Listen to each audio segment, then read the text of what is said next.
So, Lou, you have got a bit of an obsession at the moment about watering plants. You've got some advice for Well, us. I'm going away in a few days, and I am in a bit of a tiz because I have all sorts of plants. I have plants in containers, I have it in tube stock, I have a lot of young plants, and I have a lot of tender plants, and I'm concerned that everything should be kept watered because the summers can be so hot now.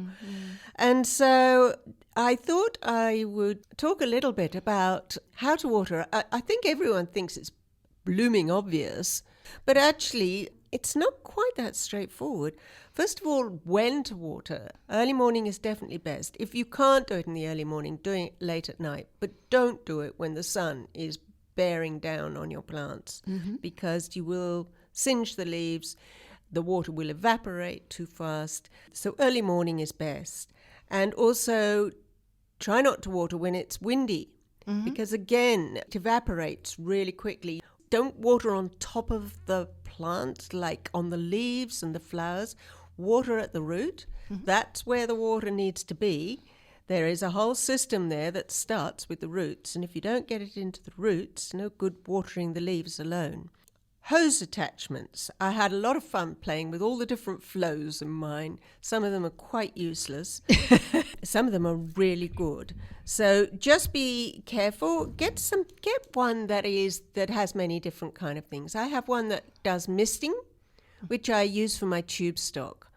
You don't want to put, a great flush of water down into a tiny little pot with barely developed roots. Yeah. So that's really useful.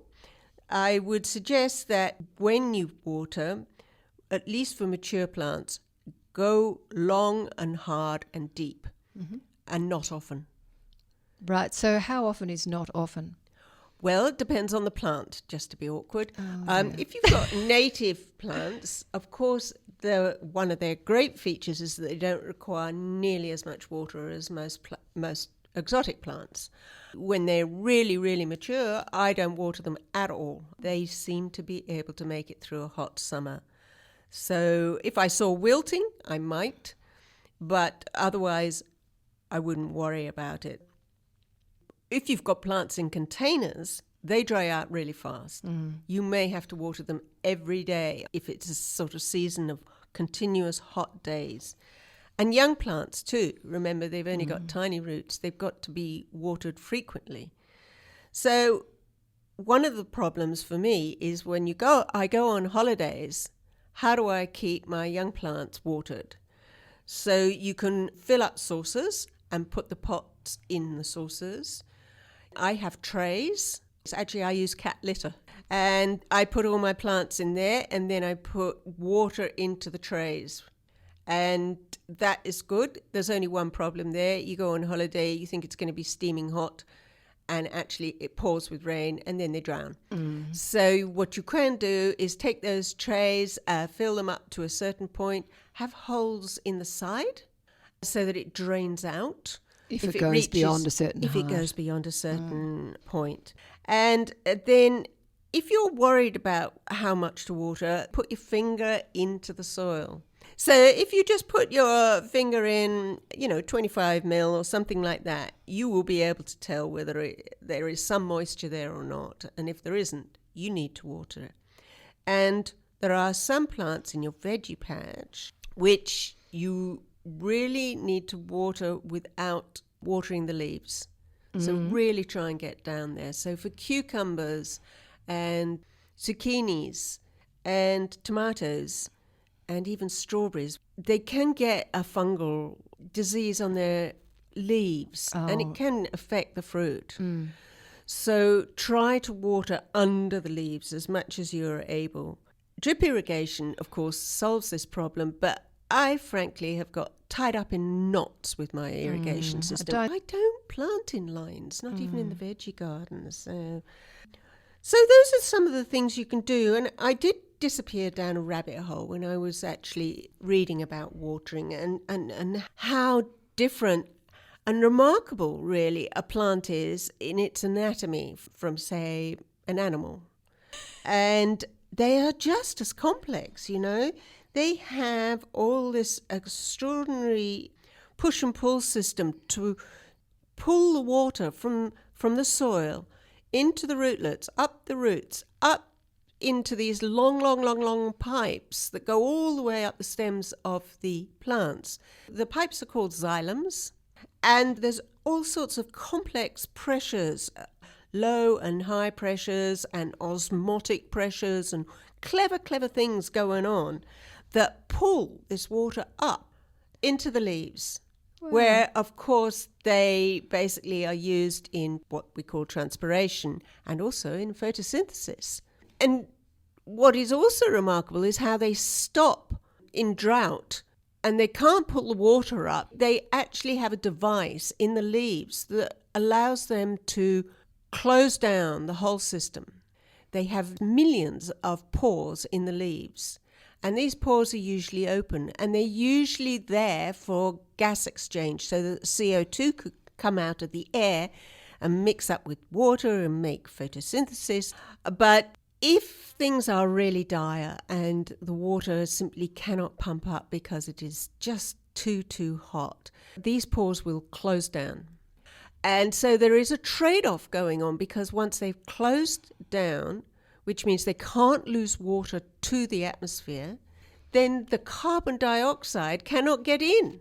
Oh. So photosynthesis cannot happen. Right. So there is this trade-off all the time going on between getting enough water in and getting enough carbon dioxide in.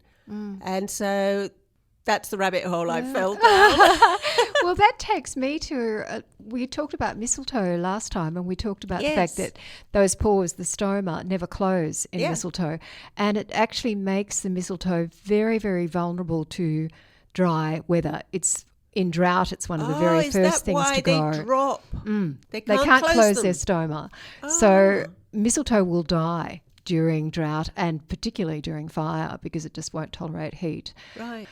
So that fits in with your story about the dry. It makes sense. Absolutely. Can I just say there's a phobia that plants have. It's called hydrophobia. Oh, yes. Hydrophobia is when basically the soil cannot take the water, and so it cannot get into the root system. Right. So what it is actually a kind of waxy coating, and you may have seen it when it's very hot and you haven't watered and you see the water just running straight off. It's not going in, just running away.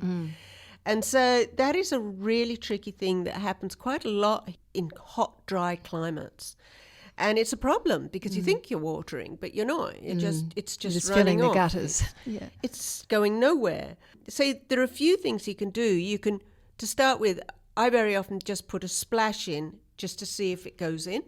And then I'll go and do some other watering, and then I'll come back to see if it's soaked in, and then I'll give it a bit more, and then go away, and then a bit more, and a bit more, and then and eventually you can soak it in.